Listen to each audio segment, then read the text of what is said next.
me. Pegadinha do malandro, voltamos! Cara, eu sou muito idiota, velho. Daniel, uma coisa que eu admiro muito na gente é a regularidade, né, cara? A gente falou aquela que a gente ia gravar toda semana e aquilo só tem 5 semanas, né? Cara, mas eu acho que as pessoas não entenderam que isso é uma estratégia de marketing, né? A gente parou de publicar novas gravações justamente para ver se as pessoas entravam em contato com a gente para pedir mais. Eu recebi até agora centenas e centenas de pedidos, tipo, pelo amor de Deus, volta! Eu não aguento mais ouvir música brega na academia, preciso ouvir vocês. Então voltamos, o pessoal pediu, voltamos. Não, eu gosto muito da regularidade que a gente tem, da pontualidade que a gente tem. Isso mostra o respeito que a gente tem com a audiência, né, Daniel? Exato, inclusive você que está escutando esse episódio hoje pode ter certeza que você não sabe quando vai ter um novo publicado, então aproveita. A gente grava 2 hoje, mentira, semana que vem a gente tem convidado, surpresa, né? Mas realmente a gente já está agendado, nós vamos gravar terça-feira que vem um convidado, né? Então quarta-feira deve ir para o ar, e na outra semana a gente vai falar sobre Enem, né? Sobre o resultado do Enem, que fazendo o resultado do Enem, essa história toda. Mas hoje não é Enem. Hoje nós vamos falar de uma coisa que a gente não falou, que é muito importante na educação, que é cursos de inglês. Até porque Daniel trabalhou muitos anos com curso de inglês, né? Ele gosta muito da matéria de curso de inglês. E aí, Daniel, o que você me diz sobre cursos de inglês e dicas para cursos de inglês e captação de alunos de inglês? Cara, bom, primeiro, para quem não lida direto com isso, é muito interessante saber que no Brasil, menos de 5% da população tem algum conhecimento do idioma inglês. Ou seja, quando você pensa sobre a oportunidade de mercado, você vai falar assim, caramba, pô, tem um mundo para a gente poder oferecer inglês.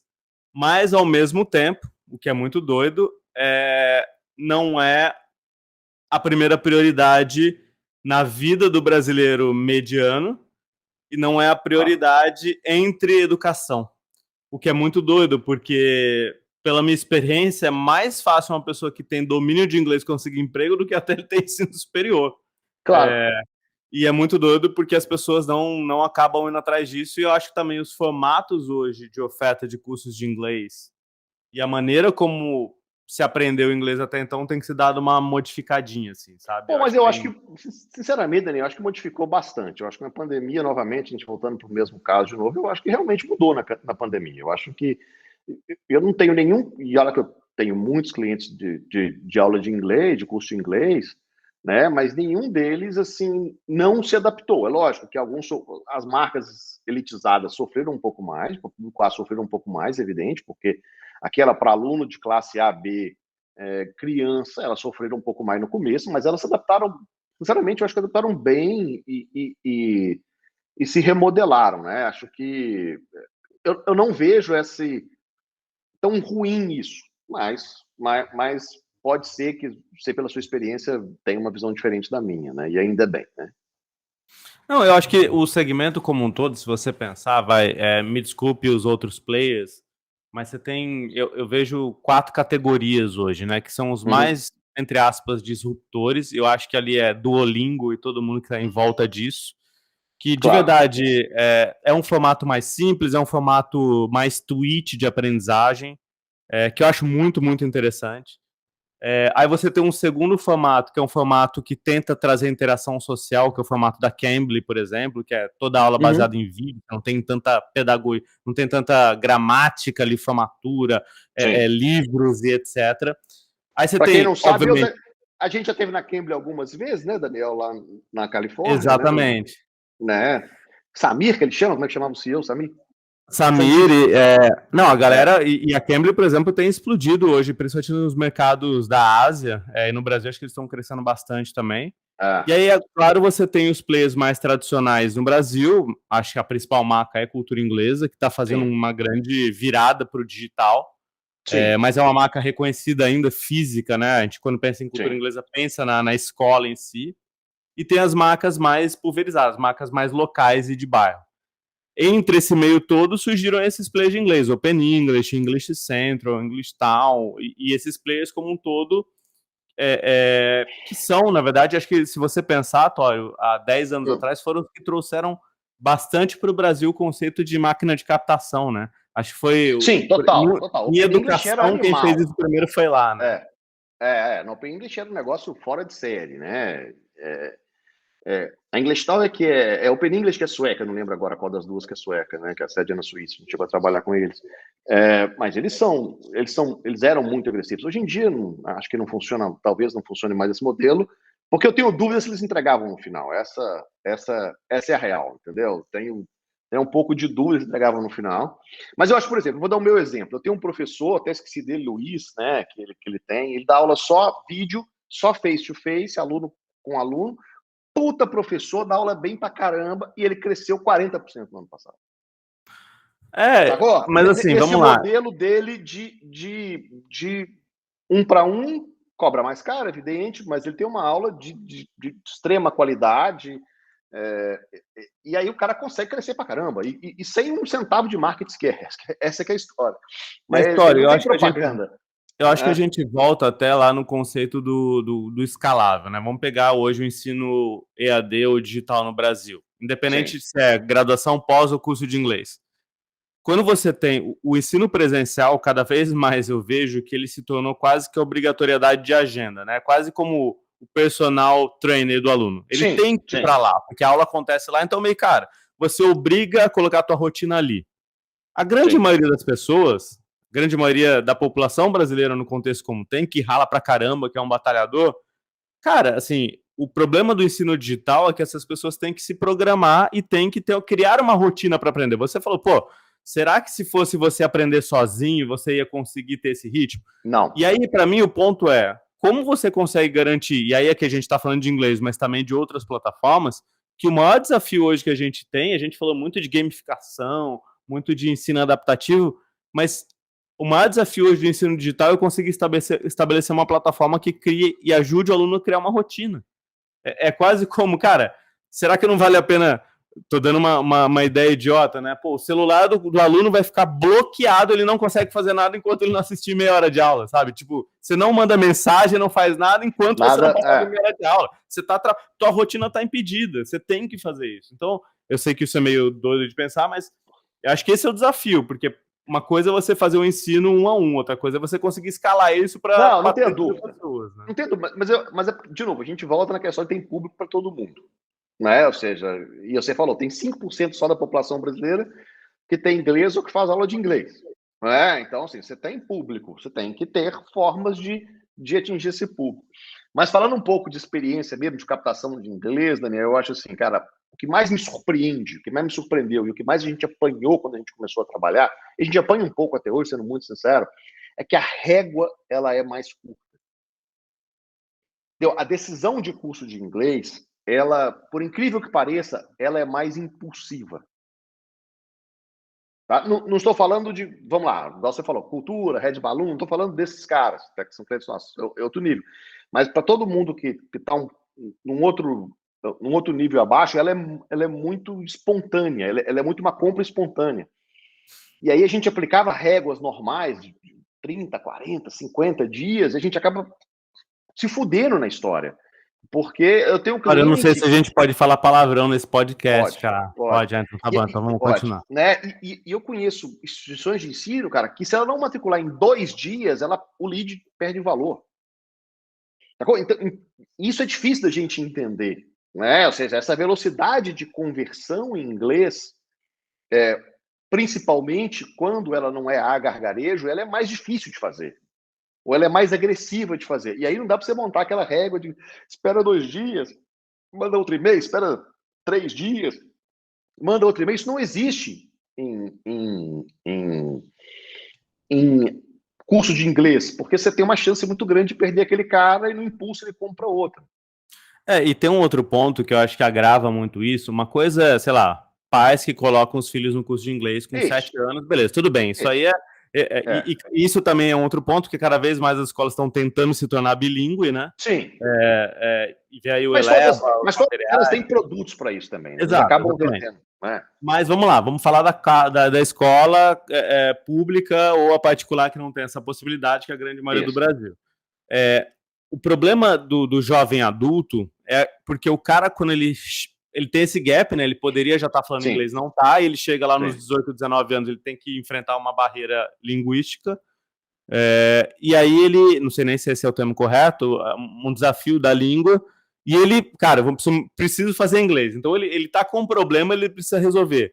Agora, olha que doido, um curso nosso de graduação hoje, que demora 2 anos, 3 anos ou 5 anos até, cara, por mais que você não consiga entender que você tá aprendendo, mas você sabe que é um tempo, cara, eu vou me ferrar durante 2 anos e vou chegar lá.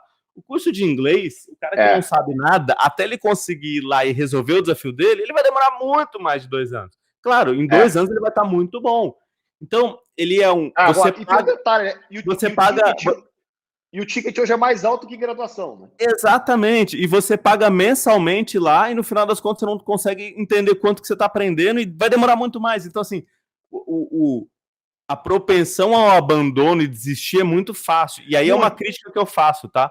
Talvez, e aí eu não sou especialista em pedagogia de idiomas, me desculpem os pedagogos que estão ouvindo, mas eu acho que a gente está vendo um movimento no ensino superior que é cada vez mais você transformar o aprendizado de longo prazo em nano-aprendizados.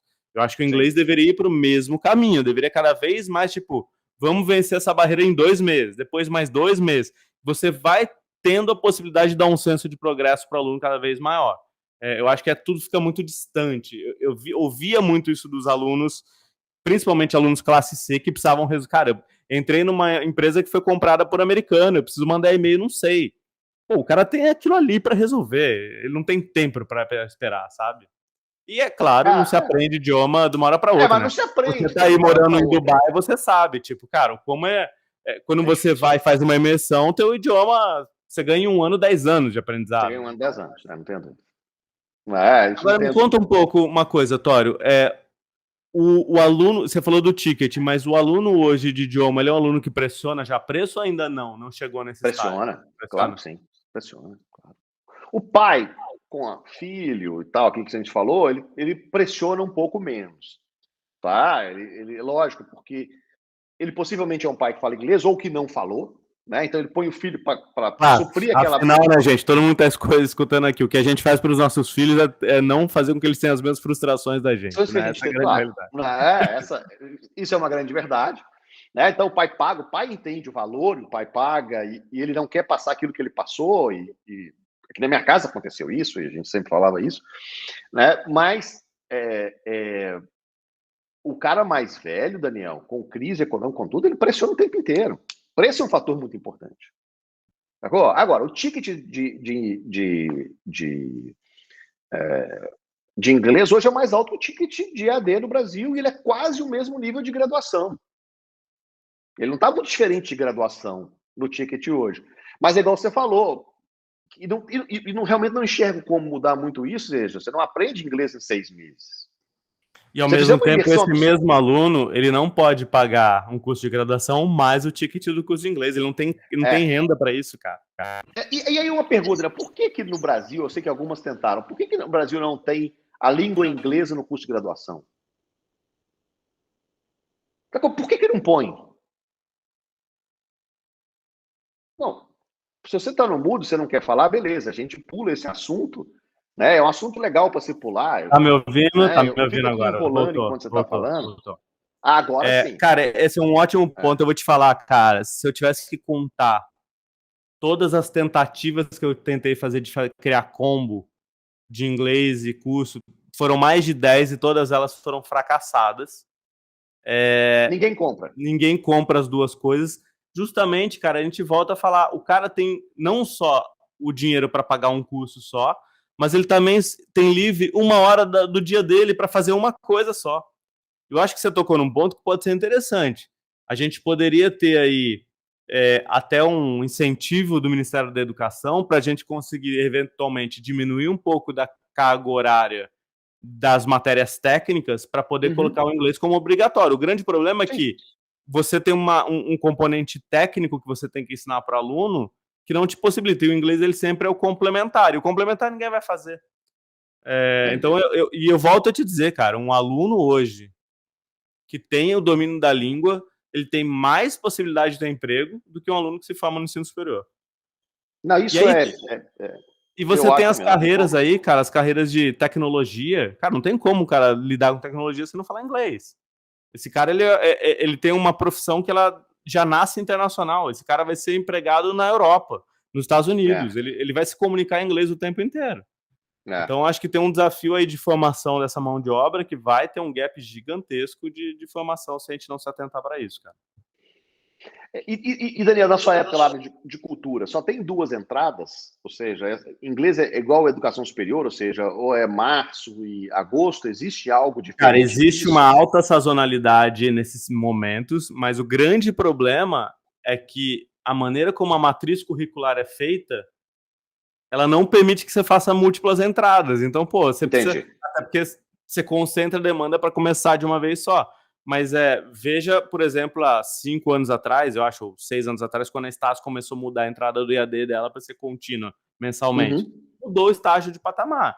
Você tem que ter a turma disponível para começar quando o teu cliente quer, não quando você pretende começar. Então, acho que também é um incentivo para que a gente tenha turmas constantes aí, né? Eu acho que esse é um desafio. Mas, assim, eu acho que, voltando à questão de marketing, a principal observação que eu tenho verdadeiramente a régua é mais curta.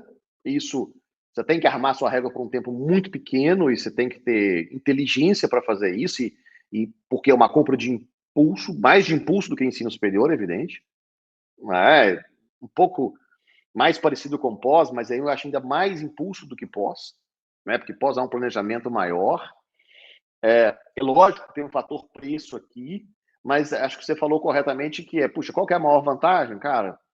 Tentar, de alguma maneira, se entregar coisa a cada 2 meses, mas esse é um desafio fodido, né, para se fazer pedagogicamente, mas porque o produto, ele é um produto necessário para as pessoas, mas com entrega demorada. Exatamente. E facilmente dispensado, né, porque o aluno, ele abandona muito rápido. E aí, acho que fica até o desafio aqui para a audiência. Quem aqui construiu algum caso legal junto de fazer combo de educação superior com idioma, manda aí uma mensagem pro Tori e a gente traz vocês para contar aqui. Acho que é um ponto, vamos lançar o desafio. A gente podia começar a trazer estudos de caso aqui, né? Convidar pessoas que fizeram coisas legais para... Mas, não é para vir contar mentira, não. É para contar a verdade. Mentiroso só chega eu e o Tório já. Não, as 3 pessoas que assistem a gente, elas poderiam... Né? Exatamente. Não, Daniel, acho que era isso, né? Acho que foi bom, né? A nossa volta 2022, bom, feliz para todos, que a gente ainda não falou. Na semana que vem, como eu disse, a gente tem convidado. E na outra semana, a gente vai falar mais sobre... que vai sair o resultado do Enem, SISU, aquela história toda, dando algumas dicas do que vamos preparar para isso, né? Exatamente. Beleza? Algo mais? Um grande beijo, espero o próximo episódio lá para dezembro, então, pessoal.